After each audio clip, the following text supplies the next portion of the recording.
तुम्हाला जर अशी घट्टसर अशी बनणारी ही बासुंदी अगदी एकाच साहित्यामध्ये ना कॉर्नफ्लॉवर ना मैदा ना कस्टर्ड पावडर वापरता जर करायची असेल तर ही रेसिपी शेवटपर्यंत नक्की पहा.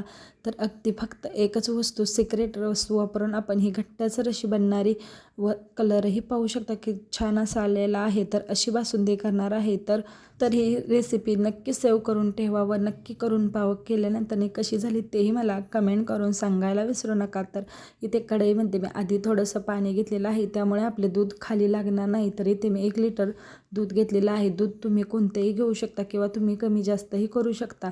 दुधाला एक उकळी आली की त्यामध्ये 1 बारीक वाटी आहे तर साखर मी टाकून घेतलेली आहे व इथे 20 ते 25 काजू आहेत तर ते दुधामध्ये आधीच भिजत ठेवलेले होते. तर हीच आहे सिक्रेट आपली वस्तू. तर काजूमुळे आपल्या बासुंदीला चांगली घट्टसरपणा येतो व चवही त्यापेक्षा डबल वाढते. तर मिक्सरमध्ये घेऊन चांगली बारीक अशी करून घ्यायची. त्यानंतर कलर येण्यासाठी इथे मी साखर क्रिस्टलाइज करण्यासाठी ठेवलेली आहे, म्हणजेच आपल्याला ही साखर वितळून घ्यायची आहे. तर त्यामध्ये दुधामध्ये मी इथे वेलची पावडर टाकलेली आहे व आपली साखर आहे तर ते अशा प्रकारे चांगला कलर येईपर्यंत वितळून घ्यायचे व त्यामध्येच थोडं थोडं दूध घालून मिक्स करून घ्यायचं व हे जे दूध आहे तर ते पुन्हा आपल्या उकळत ठेवलेल्या दुधामध्ये ओतून द्यायचं. पाहू शकता कलर किती आलेला आहे. जे काजूची पेस्ट आपण करून घेतलेली आहे तर तेही या स्टेजला मी ओतलेले आहे.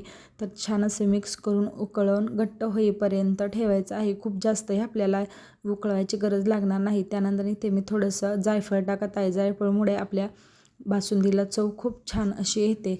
तर मिक्स करून घ्यायचं. तुम्हाला जर खूप जास्त कलर हवा असेल तर साखर जास्त कॅरमाइज करून टाकू शकता, म्हणजे कलर खूप छान येतो. रेसिपी कशी वाटली ते मला नक्की कमेंट करून सांगावं. ही बासुंदी नक्की एकदा ट्राय करून पाहावं.